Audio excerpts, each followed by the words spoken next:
A founder who has a 210 people company recently asked me this question at how to manage team members' aspirations without impacting deliveries. And for me, many times, right, the question itself hides the answer or hides the challenge. And what I shared with this founder was that you do not have a team. And right, I serve founders of companies who are doing 3 to 5 million in revenues and help them scale to 20 million plus in a few years so that they can exit or they can go for an IPO. And one of the biggest frustrations that these founders share with me is that they are still heavily involved in day-to-day operations, and the team is not independent and do not take ownership. This is a common question that I get, right? That how do I manage team's aspirations or an individual's aspirations with the company for objectives, with the team deliverables, and so on. And I shared with this particular founder, I shared the example of football, right? If you play football, if you have a football team, you have defensive players and then you have offensive players. The goal of the offense is to score goals, and the goal of the defense is to save goals. But at the same time, before that, right, the objective of both defense or offense is to help the team win. And their individual priorities or aspirations about scoring goals or defending goals is only a function of helping the team win, right? And there might be times when offense has to go on defense, or there might be times when defense also have to go on offense to help the team win. And what I shared with this founder was that if the team members' aspirations are different or not aligned from the whole company's aspirations, then you do not even have a team. You just have a group of people, and stop calling them a team, right? And that question, there's no value in answering that question.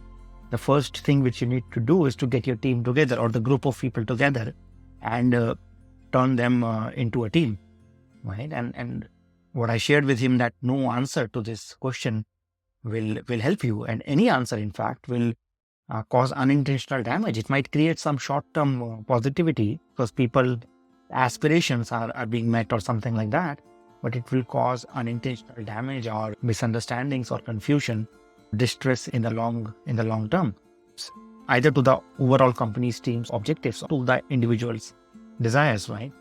And I shared with him that create a team first, right? Create a team first where everybody understands that their number one aspiration has to be to make the team win. Right? In fact, that is the reason that the team is there. That is the reason that you hired them. And that is the reason to create the team itself, right? So individual aspirations cannot be not aligned, cannot be separate, cannot be outside of what the team was created in the first place to achieve. And like the football example, right? The first aspiration for every team member has to make the team win, right? And that doesn't mean that their individual aspirations cannot be fulfilled, but they have to be aligned. And sometimes they might have to be compromised, just like a defense sometimes might have to go on offense, like they don't go on complaining that this is not our job. Similarly, every team has to understand that their first and foremost responsibility is to make the team win. That is what creates a team, right? You don't get a team just because you put people together in a room or there are 5 people reporting to you. Doesn't make those 5 people a team.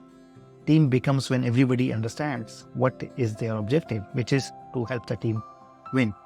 So when I told him that the question that you're coming to me with is pointing to a missing conversation that you're not having with your team. First of all, what is the team for, right? Why did we create this team? What is the reason existence of this team? That's a missing conversation. The second conversation is what defines success and failure for the team, right? And by extension for all team members.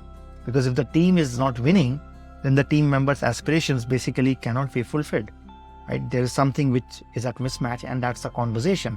And for each individual to understand their role in the team, their own individual objectives, and how that connects with the overall team's objectives, that is another conversation which this person was missing. And once again, right, the individual aspirations and the team's aspiration doesn't have to be the same, but they have to align. They cannot be conflicting.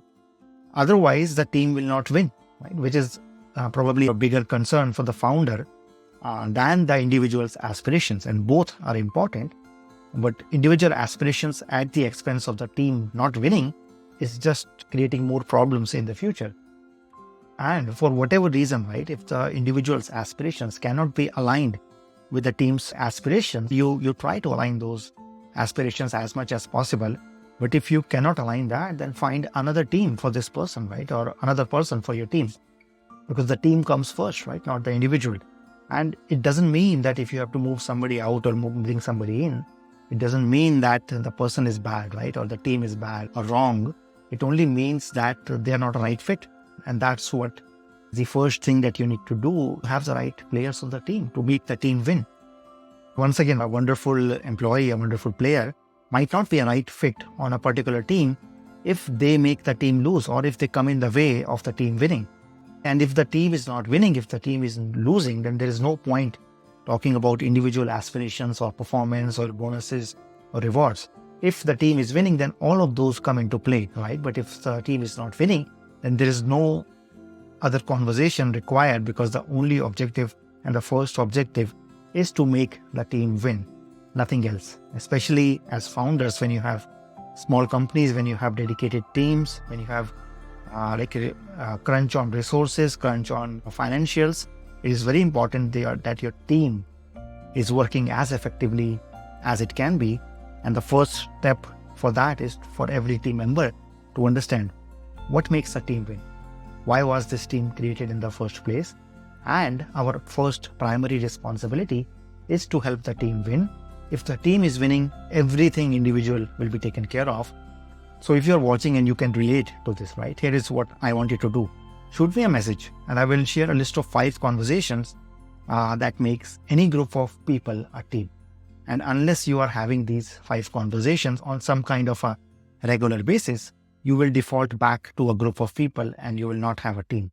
And then you will be facing the consequences of that in the future. So that's probably a single best proactive step any leader can make. So shoot me a message and I will share the list of the 5 conversations that makes a group of people into a team with you. Thank you.